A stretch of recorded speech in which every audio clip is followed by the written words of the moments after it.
신명기 4장 25절 29절 오늘은 김하은 어린이 봉독해 주시겠습니다. 내가 그 땅에서 아들을 낳고 순자를 얻으며 오래 살 때 만일 스스로 부패하여 무슨 형상의 우상이 될지 조각하여 내 하나님 여호와 앞에 악을 행함으로 그의 눈을 일으키면 내가 오늘 천지를 불러 증거로 삼으니 너희가 요단을 건너와서 어린 땅에서 속히 망할 것이라. 너희가 거기서 너희의 날이 기르지 못하고 정멸될 것이니라. 여호와께서 너희를 여러 민족 중에 흩으실 것이요 여호와께서 너희를 쫓아 보내실 그 여러 민족 중에 너희의 나누수가 많지 못할 것이냐. 너희는 거기서 사람의 손을 만든 다 보지도 못하며 듣지도 못하며 먹지도 못하며 경제를 얻지 못하는 눈썹의 신들을 섬기리라. 그러나 내가 거기서 내 하나님 여호와를 찾게 되리니 만일 마음을 다하고 뜻을 다하며 그를 찾으면 만나리라. 아멘. 감사드립니다. 사람에게는 자기에게 맞는 자리라는 것이 있습니다. 심리적으로도 편안한 자리가 있고 거기 있으면 내가 가진 여러 가지 장점들이 잘 발휘되는 자리가 있습니다. 먼저 오늘 여러분이 예배하는 그 자리도 보면 늘 앉으시는 자리가 있죠. 예, 비어 있어서 가서 앉는 경우도 있지만 보통은 내가 좋아서 내가 거기에 앉는 것이 가장 마음이 편하니까 앉는 것일 것입니다. 이같이 나에게 맞는 자리, 내 마음에 편안한 자리, 내가 거기 있으면 나의 장점이 잘 발휘되는 자리, 그래서 거기에 있어야 사람은 원하는 성취를 이루고 나아가 성공할 수 있는 가능성이 커지게 됩니다. 직장에서 일을 남달리 뛰어나게 잘하던 사람도 보직 이동을 하고 나서부터 그저 그런 평범한 사람으로 바뀌는가 하면 늘 실수만 하고 성장이 더딘 사람이 다른 직무를 맡고 난 이후부터는 마치 날개를 단 것처럼 딴판이 되는 경우가 있습니다. 요즘 세계인의 축제 월드컵이 진행되고 있죠. 모든 단체 스포츠가 그렇지만 축구만큼 포지션, 여러분 어떤 포지션을 좋아하십니까? 공격수, 수비수, 미드필더, 스트라이커 어디를 좋아하십니까? 그 모든 단체 스포츠가 그렇지만 이 축구만큼 그런 포지션, 즉 위치에 따른 막혀진 역할을 정하는 것이 중요한 스포츠도 없어요. 이 넓은 경기장을 효율적으로 사용하면서 팀의 전술을 일사불란하게 수행하는데 매우 중요한 전술의 핵심이라고 볼 수가 있습니다. 그래서 이 포지션을 어떻게 정하느냐에 따라서 승패가 결정이 되는 건데 특히 평범한 선수라도 감독이 그 선수의 성향과 실력을 잘 이해하고 파악하여 가장 적절한 포지션에 뛰게 했을 때 그 선수의 실력은 배가 되어서 결국 경기를 이길 수가 있게 되는 거죠. 그런가 하면 자리가 사람을 만든다 그런 말 많이 들어보셨죠? 자리가 사람을 만든다는 말이 있어요. 그래서 어떤 사람이 그곳에 세워졌을 때 그 사람이 좀 불안해 보이고 부족해 보인다고 해서 자꾸만 지적질하고 험담하고 비방하고 막 이러는 게 아니라 조금 부족해도 그 사람에게 믿음을 주는 거예요. 그리고 그 사람에게 책임감을 부여하는 겁니다. 그러면 그 믿음과 책임감에 부응하기 위해서 그 사람은요 엄청나게 많은 노력을 하게 되는 거예요. 그 과정에서 처음엔 한없이 부족하던 사람도 점차 그 자리에 맞는 사람으로 성장을 하게 되는 겁니다. 여러분이 있는 그 자리는 어디신가요? 일터에서, 학교에서, 가정에서, 교회에서 여러분이 맡은 역할은 무엇이고 여러분의 주 포지션은 무엇입니까? 공격인가요? 수비인가요? 최전선에서 일을 해야 하는 위치에 계신가요? 아니면 후방에서 건실하게 내실을 다지는 위치에 계신가요? 어쩌면 내가 있는 지금의 이 자리가 나에게 맞지 않는 자리인 것처럼 느껴질 수도 있습니다. 그러나 하나님의 자녀된 성도라고 한다면 그 사람은 내가 있는 지금의 이 자리를 정하신 분이 바로 하나님, 그분이라는 사실을 기억해야 하는 겁니다. 한번 따라해 주시겠어요? 내가 지금 있는 이 자리는 하나님께서 나에게 정해주신 자리입니다. 네, 그렇습니다. 축구 선수가 경기장에 나갈 때 아무리 유명한 스타 플레이어라 할지라도, 우리가 그 유명한 그 손흥민이라고 할지라도, 자기 마음대로 자리를 정할 수가 없어요. 나는 공격수 하고 싶어 막 미드필더 서라고 하는데 무조건 막 공격수에 가고 그렇게 할 수 없습니다. 감독이 정해주는 대로 그 자리에 있어야 하는 거예요. 근데 그 자리에 불만을 품고 다른 자리가 있으면 어떻게 됩니까? 그 경기는 지는 겁니다. 마찬가지로 성도의 자리는 우리의 인생의 감독 되시는 하나님께서 정해주시는 거예요. 그러니까 인생의 경기를 뛰어야 하는 선수인 우리가 감독인 하나님의 뜻에 반감을 품고 제 멋대로 다른 자리로 가서 막 뛰어다니면 안 되는 거죠. 그러면 반드시 경기에서 지는 겁니다. 때문에 우리는 나를 가장 잘 이해하시고 파악하고 계시는 최고의 감독이신 하나님께서 나를 가장 적절한 자리에 배치하셨다는 사실을 100% 신뢰해야 하는 겁니다. 그리고 하나님께서 나에게 허락하신 그 자리가 가장 귀하고 소중한 자리라는 사실을 역시 100% 확신하고 최선을 다하여 그 자리에서 뛰어야 하는 겁니다. 어느 포지션도 중요하지 않은 포지션이 없어요. 부모의 자리가, 가정에서도 부모의 자리가 중요하듯 자녀의 자리도 중요합니다. 내가 이 가정에서 뭐 별로 차지하는 게 없어? 그게 아니라는 거예요. 누구나 다 그 가정에서 맡겨진 그 자리가, 역할이 있다는 겁니다. 그리고 그 자리, 그 역할이 중요하다는 거예요. 교회에서 목사의 자리만 중요한 게 아니라 성도의 자리도 아주 중요합니다. 때문에 내가 있는 그 자리, 하나님께서 택하시고 보내셔서 세우신 그 자리에서 하나님을 예배하며 하나님께서 맡기신 그 일에 충성을 우리는 다해야 하는 겁니다. 우리 제자교회도 보시면 다 각자의 역할이 뚜렷합니다. 제가 그 목사님들을 만나서 이야기를 나누다 보면 우리 교회 이야기 할 때가 있어요. 그분들은 그분들 교회 이야기를 하시는 거고 저는요 당연히 우리 교회를 이야기를 하겠죠. 그러면 저는 물론 그 어려운 부분도 당연히 이야기하겠지만 감사한 부분들도 이야기하게 됩니다. 그 중에서 이 자리에 대한 이야기를 여러 번 한 적이 있어요. 비록 제자교회가 성도 수는 적어도 다들 각자가 맡은 자리에서 제 역할을 잘 해주기 때문에 저는 감사하다고 그렇게 말합니다. 교회마다 반주자가 없어서 고민인 교회, 식사봉사자가 없어서 식사를 못하는 교회, 성경 공부를 인도하거나 좀 그 안에서 좀 주도적인 역할을 할 사람이 없는 교회, 뭐 수련회를 간다거나 뭐 절기 때 전도하거나 할 때 앞장서 일할 사람이 없는 교회, 기도로 섬기는 권사님들이 없는 교회, 함께 예배할 어린이가 없는 교회 등등의 이유로 고민이 깊거나 나아가 그 안에서 분란이 일어나는 것을 보기도 합니다. 근데 우리 제자교회는요 사람 수는 적어도 다 있어요.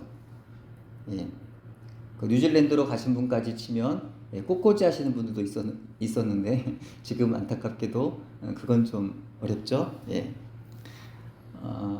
각자가 맡은 자리에서 자기 역할을 잘해 주시기 때문이에요. 그래서 교회가 비록 어려운 부분이 없진 않아도 지금까지 자리를 지켜낼 수가 있는 것이라고 생각을 하게 됩니다. 우리가 보통 30년, 40년을 목회하시다가 은퇴하시는 선배 목사님들께 축하를 드리면 그분들이 하시는 말씀이 있어요. 자신은 하신 게 없으시다는 거예요. 그럼 후배들이 진심으로 하는 가장 많이 하는 말이 바로 교회 자리를 지금까지 지켜주신 것만으로도 너무 고생하셨다고, 너무 감사하다고, 참 대단하시다고 그렇게 말씀을 드리는 겁니다. 근데 이거 전혀 빈말이 아니라는 거예요. 인사치레가 아니라는 거예요. 교회 자리를 지킨다는 게 그만큼 너무나 귀한 일이고 하나님께서 기뻐하신 일이더라는 겁니다. 교회가 세워졌다면 그 자리를 지켜야 합니다. 그 교회가 내 교회니까 맘대로 세웠다가 맘대로 문 닫고 그러는 게 아니라는 거예요. 하나님의 교회잖아요. 반드시 그 교회를 지켜내야 한다는 거예요. 교회 자리 역시도 하나님께서 정해주신 자리이기 때문이에요. 내 마음대로 떠날 수 없고 내 마음대로 옮기거나 문 닫을 수 없다는 거예요. 하나님께서 옮기시기 전까지 말이죠. 그래서 교회 자리를 지키는 것만으로도 그곳에서 예배하고 있는 것만으로도 교회는 사명을 감당하는 것이고 하나님은 그런 교회를 기뻐하신다는 것입니다. 혹시 여러분 가운데 내가 있는 그 자리가 나에게 정말 너무나 맞지 않는 것 같아 보이고 지금의 이 자리보다 더 좋은 자리가 막 보여서 막 낙심이 되거나 막 불안이 생기는, 불만이 생기는 그런 분이 계실까요? 그것이 직장이라면 지금보다 더 높은 직급이나 지금과 다른 업무를 바라보면서 지금의 자리에 혹시 소홀히 하고 있지 않으신가요? 그것이 가정이라면 가장의 자리를, 주부의 자리를, 부모의 자리를, 자녀의 자리를 지켜내기가 힘이 들어서 떠나고 싶은 분이 계신가요? 만약에 그곳이 하나님이 기뻐하시는 곳이 아니라고 한다면 누구보다 하나님께서 아시기 때문에 먼저 옮겨주실 것입니다. 하나님 저희가 싫어요. 전 떠날 거예요. 예. 근데 정말 떠나는 게 맞다면 하나님 떠나게 하신다는 거예요. 내가 막 그렇게 울며 불며 막 이렇게 애태울 필요가 없다는 겁니다. 예. 하지만 그것이 때론 나를 힘들게 하는 상황과 사람들 때문에 괴로울지라도 하나님이 정하신 자리라고 한다면 그 자리를 우리는 꿋꿋하게 지켜내야 한다는 겁니다. 그것이 우리의 사명이고 부르심이며 한편은 십자가일 수가 있다는 거예요.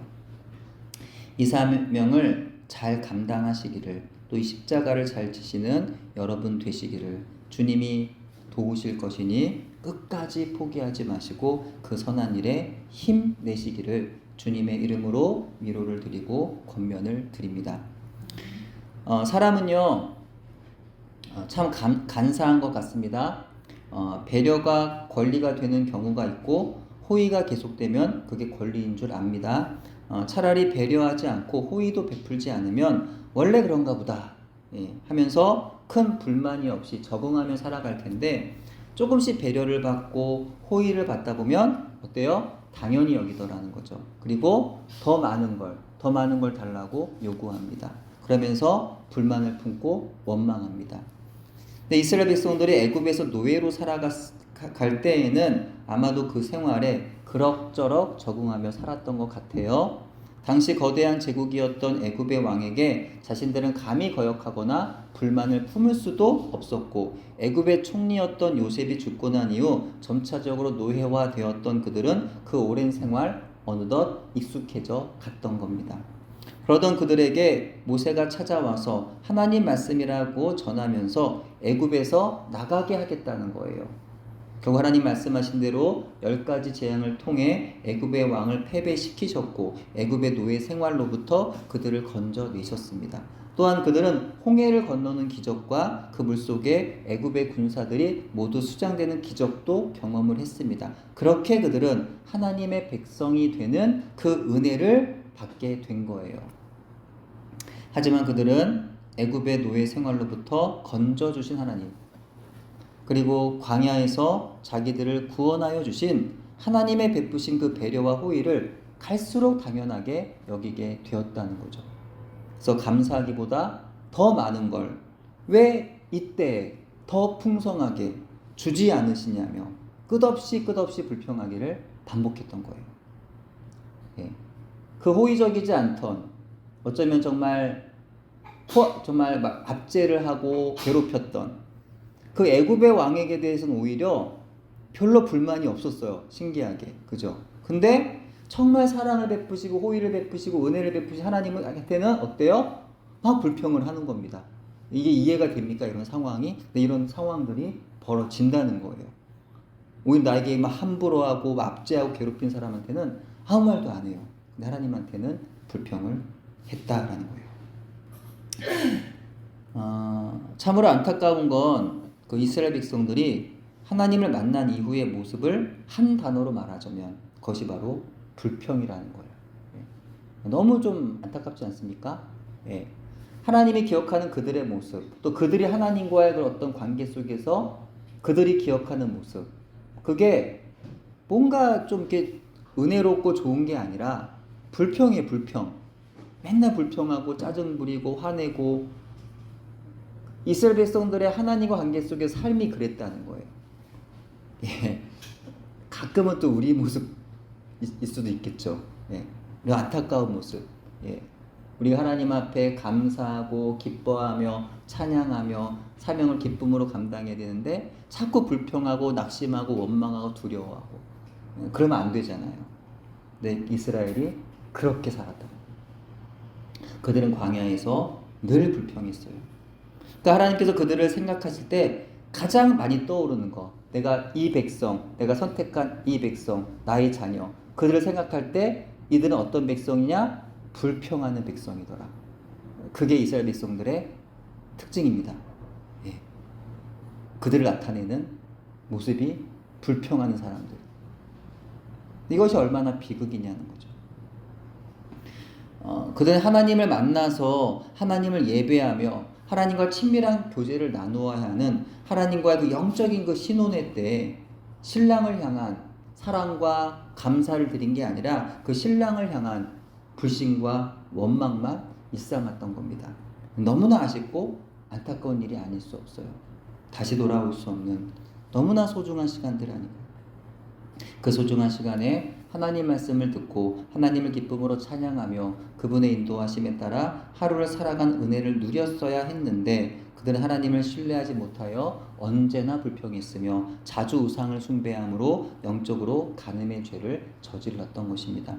그러던 그들이 가나안 땅에 들어가게 된 거예요. 광야 1세대는 대부분 죽고 광야 2세대들이 들어가게 되었습니다. 그들이 거기서 아들을 낳고 손자를 얻으며 오래도록 살리라는 것입니다. 그런데 그들이 거기서도 여호와의 말씀을 버리고 또 여호와 앞에 우상 숭배를 하면서 악을 행하면 거기서의 그 날도 오래되지 못할 것이라고 모세가 경고하고 있는 거예요. 네, 이 모세의 그 경고, 그 슬픈 예감은 틀리지가 않았습니다. 이어지는 그의 예언적인 말처럼 결국 이스라엘은요 진멸을 당하게 되었고 약속의 땅에서 쫓겨나 여러 민족 중에 흩어짐을 당하게 됩니다. 그러나 모세는 끝에 말하기를 거기서 비록 실패와 패배의 자리인 거기서 그곳 거기서라도 그들이 여호와를 마음과 뜻을 다하여 찾으면 여호와께서 만나 주시리라는 겁니다. 예, 거기서라는 표현이 오늘 본문에 3번 나와요. 26절에 거기는 어디일까요? 거기는 바로 심판과 상실의 자리입니다. 아이러니한 건 사실 거기는 하나님의 은혜가 임하는 땅이었어요. 하나님께서 약속으로 주신 땅이었어요.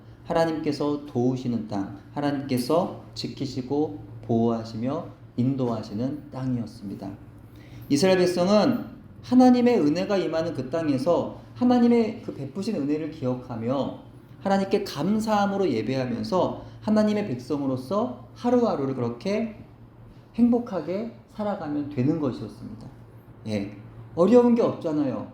주신 은혜 누리며 감사하며 살면 되는 겁니다. 너무나 쉽잖아요. 근데 그 쉬운 걸 그들을 하지 못했다는 거예요. 만약에 그들이 그렇게 살아갔다면 그들의 역사는 일찌감치 해피엔딩이 되었을 것입니다. 하나님이 주신 땅에서 행복하게 오래도록 잘 살았더라 라는 것으로 성경은 모세오경에서 끝났을지도 모릅니다. 하지만 그들은 하나님의 은혜를 너무나 가볍게 여겼어요. 하나님께서 가나안의 악하고 더러운 풍습을 따르는 민족들을 몰아내시고 하나님 백성을 통한 거룩한 땅을 그곳에 세우려 하셨는데 하나님의 은혜를 입은 이스라엘 백성이 하나님의 뜻을 거슬러 자기들이 쫓아낸 민족들의 그 악하고 더러운 풍습들을 따라서 행함으로 그 땅을 더럽혔던 것입니다. 거기는 하나님께서 그토록 자신이 택하신 사랑하는 백성들에게 주시기 원하셨던 땅 가나안이었습니다. 은혜의 땅이고 축복의 땅이었어요. 그러나 그곳에 거하는 사람이 부패하고 악하면 그 땅은 즉시로 저주와 심판의 땅으로 변하고 마는 것이었습니다. 하나님에 대한 불신앙과 불순종은 저주와 심판으로 이어졌어요. 실패의 자리, 고통과 슬픔의 자리로 이어졌어요. 근데 놀라운 건 그 실패의 자리, 고통과 슬픔과 저주의 자리가 다시 하나님께서 임재하시는 은혜의 자리로 바뀌더라는 것입니다. 하나님이 주셨던 땅은 심판과 저주의 땅으로 변했다고 한다면 28절에 거기 하나님의 뜻이 아닌 불신앙과 불순종으로 흩어졌던 우상 숭배의 나라 하나님의 임재를 찾아볼 수 없는 바로 거기. 그러나 29절에 바로 거기서라도 오히려 하나님의 마음과 뜻을 다하여 찾으면 거기도 하나님께서 만나주시는 은혜의 땅이 될 수가 있다는 겁니다. 네, 그러고 보면 자리가 문제가 아니었던 거죠. 상황이 문제가 아니었던 거예요. 내 주변에 사람들의 문제가 아니었던 거예요. 바로 내가 문제였던 겁니다. 우리가 흔히 하는 실수가 바로 내가 있는 자리를 탓하는 겁니다. 내가 처한 상황을 탓하는 겁니다. 나의 주변에 있는 사람들을 탓하는 겁니다. 하지만 정말 믿음의 사람들은요, 환경을 탓하지 않는다는 거예요. 아무리 불우하거나 불경건한 환경이라도 믿음의 사람은 거기서도 하나님을 예배하고 거기서도 거룩한 사람으로 세워지는 겁니다. 성경에 보시면은 얼마나 많은 사람들이 영적으로 열악한 환경에서도 믿음으로 세워지고 하나님의 사람으로 아름답게 성장했는지 몰라요. 성전에 거하며 제사장들 사이에도 자라게 된 사무엘, 그러나 여호와를 알지 못하던 엘리 제사장은 그렇다 치고 불량자인 그의 두 아들들과 함께 성전 생활을 해야 했던 아주 영적으로 열악했던 그런 상황 속에서도 사무엘은 하나님의 음성을 들으면서 거룩한 하나님의 종으로 세워지게 되었습니다. 다니엘은 우상을 숭배하는 땅 바벨론에서 하루에 3번 하나님께 기도하며 하나님의 음성에 귀를 기울이며 믿음을 지켜냈습니다. 우리에게 물론 환경이 영향을 끼치는 건 사실이지만 사람이 반드시 환경 따라가는 게 아니더라는 거예요. 우리의 생각처럼 영적으로 아주 좋은 환경에서도 언제나 하나님의 거룩한 일꾼들이 항상 배출되는 것은 아니더라는 거예요. 때로는 폭력이 난무하고 심지어 음란하기가 그지없는 환경일지라도 그렇기 때문에 더 하나님을 붙잡아서 하나님을 더 깊이 만나 하나님의 사람으로 세워지는 사람도 있더라는 겁니다. 그러므로 거기라고 하는 환경보다 중요한 건 바로 거기에 있는 내가 어떤 사람이냐 하는 겁니다. 거기라고 하는 환경이 중요한 게 아니라 거기에 살아가는 내가 그 마음 가운데 하나님이 함께 하시는 주님과 동행하는 사람이냐 아니냐, 그게 중요한 거예요. 거기라고 하는 환경이 어떠하든지 중요한 건 또 거기에도 하나님은 임재하신다는 사실입니다. 거기에서도 하나님을 간절히 찾고 부르짖을 때 하나님은 그 사람에게 찾아오시고 만나주시기에 그 자리에 누가 있느냐에 따라 그 자리가 부정하고 더러운 자리가 되기도 하고 그 자리가 거룩한 자리가 되기도 하는 겁니다. 여러분이 있는 자리가 여러분으로 인하여서 거룩한 자리 되기를 주의 이름으로 축복합니다. 형과 아버지를 속이고 도망치던 야곱은 광야 한복판에서 돌베개를 베고 자던 절망의 자리에서 함께 하신 하나님 만나게 됩니다. 이후 20년 뒤에 또다시 자신의 꾀와 수단이 다 막혀서 두려움에 떨던 야복 나루터란 인생의 바닥에서 하나님의 천사와 씨름하며 하나님의 도우심을 간절히 구하던 그에게 하나님 이스라엘이라는 새 이름을 주셨습니다. 나의 힘과 꾀로 살아가려고 거기서 그렇게도 애를 쓰며 살아왔지만 결국에는 실패한 자리, 거기서 하나님 만났고 그렇게 거기는 축복의 자리가 되었던 겁니다. 다윗은 왕이 되어 평안할 때 밧세바를 범하고 그의 남편 우리아를 살해하는 끔찍한 영적 타락을 겪습니다. 나단 선지자의 책망을 듣고 자신의 위선과 범죄를 깨닫게 되자 그는 왕의 체면을 다 버리고 침상이 젖도록 눈물로 회개합니다. 하나님 그 처절한 실패의 자리에서 다윗을 파멸시키지 않으시고 시편 51편의 고백처럼 그의 상한 심령을 받아주시며 바로 거기서 정결한 마음을 창조하여 주셨습니다. 요나는 하나님의 명령에 정면으로 불순종하여 다시스로 도망을 치다 깊은 바다 물고기 뱃속까지 추락합니다. 그곳은 불순종의 대가로 찾아온 가장 어둡고 가장 소망이 없는 절망적인 감옥이었어요. 하지만 요나는 바로 그 물고기 뱃속 거기서 하나님께 기도하며 자신의 부르심을 기억하여 냈고 하나님 그 바닥에서 그를 다시 건져내 사명의 자리로 보내주셨습니다. 예수님을 3번이나 부인하고 저주했던 베드로는 자신의 호언 장담과 열심이 얼마나 보잘것없었는지 뼈저리게 깨닫고 통곡합니다. 완전히 넘어져 고향으로 돌아가 다시 물고기를 잡던 실패자 베드로에게 부활하신 예수님이 찾아오십니다. 주님은 밤새 아무것도 잡지 못한 베드로의 빈 배의 자리, 거기에서 그를 만나주셨고 네가 나를 사랑하느냐 물으시며 그의 사명을 회복시켜 주셨습니다. 탕자는 아버지의 제사를 받아 세상의 영화를 쫓아 먼 나라로 가 허랑방탕하게 살다가 모든 걸 잃었습니다. 돼지가 먹는 쥐염 열매로도 배를 채울 수 없던 처참한 실패의 자리, 거기에서 비로소 아버지 집을 그는 기억하여 냅니다. 그가 아버지께 지은 죄를 회개하며 발걸음을 돌렸을 때 아버지는 멀리서부터 달려와 그의 목을 안고 잔치를 베풀어 주심으로 거기서 그의 모든 권리를 회복하여 주셨습니다.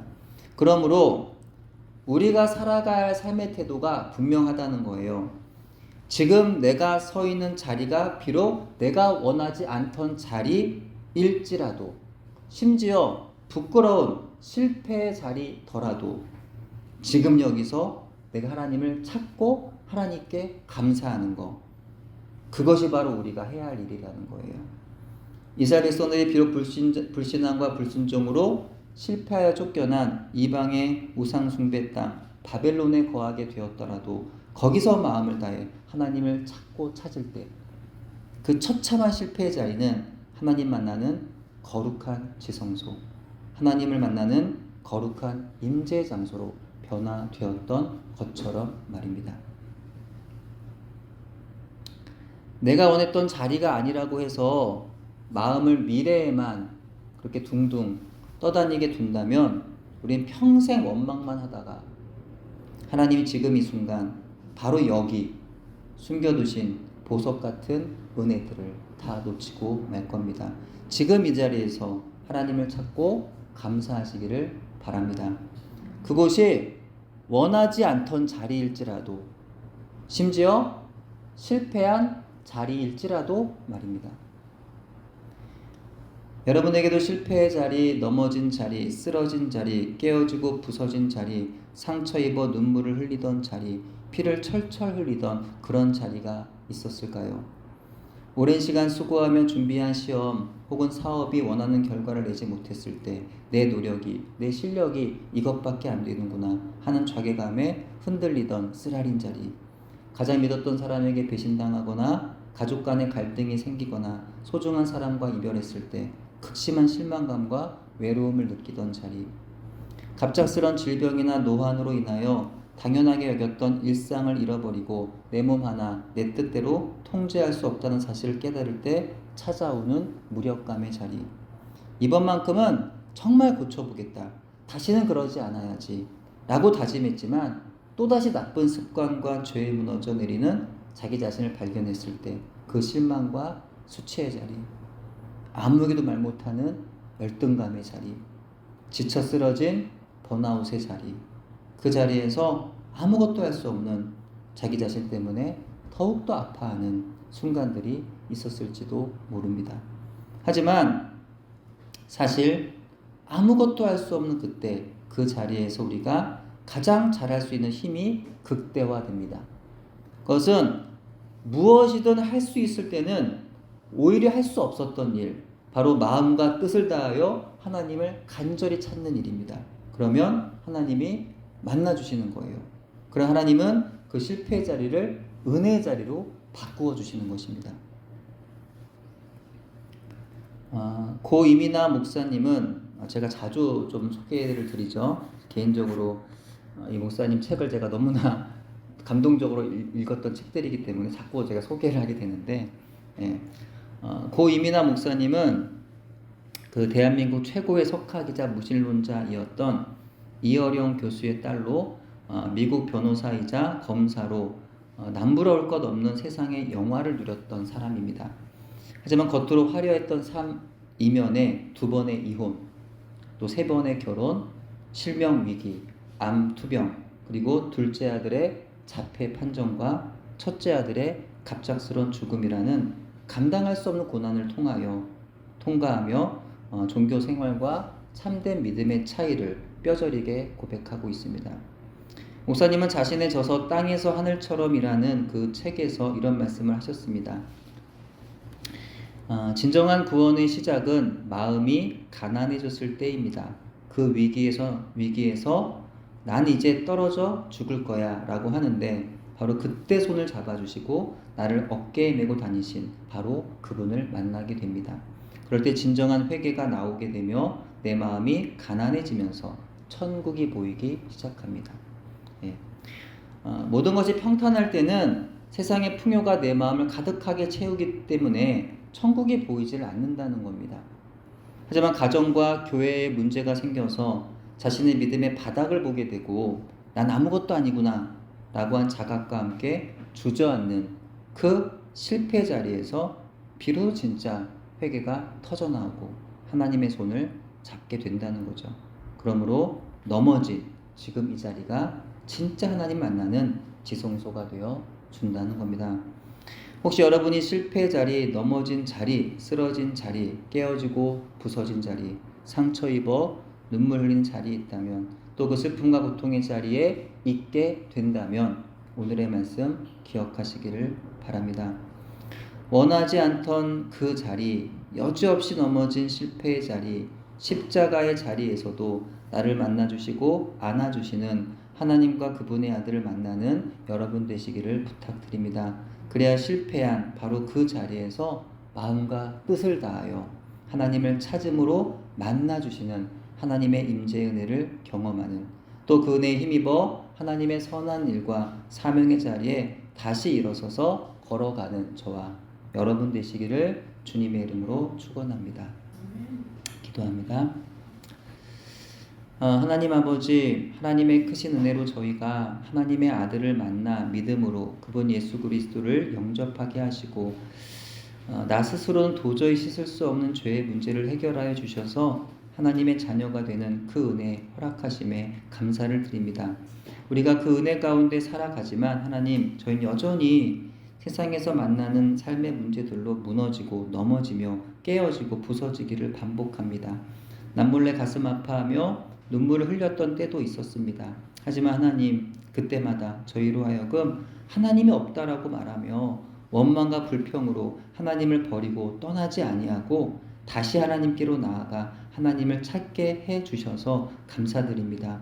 또한 우리를 그때 만나주셔서 감사드립니다. 지금까지 함께 하신 하나님, 앞으로도 우리의 인생에 깊이 개입하시고 동행하시며 인도하신 하나님을 신뢰함으로 어떤 문제 상황을 만나더라도 바로 그 자리에서 여전히 하나님을 찾는 저희가 되게 하시고 바로 거기서 하나님의 만나주시는 은혜를 경험하며 살아가는 저희가 되도록 인도해 주옵소서. 예수님 이름으로 기도드립니다. 아멘.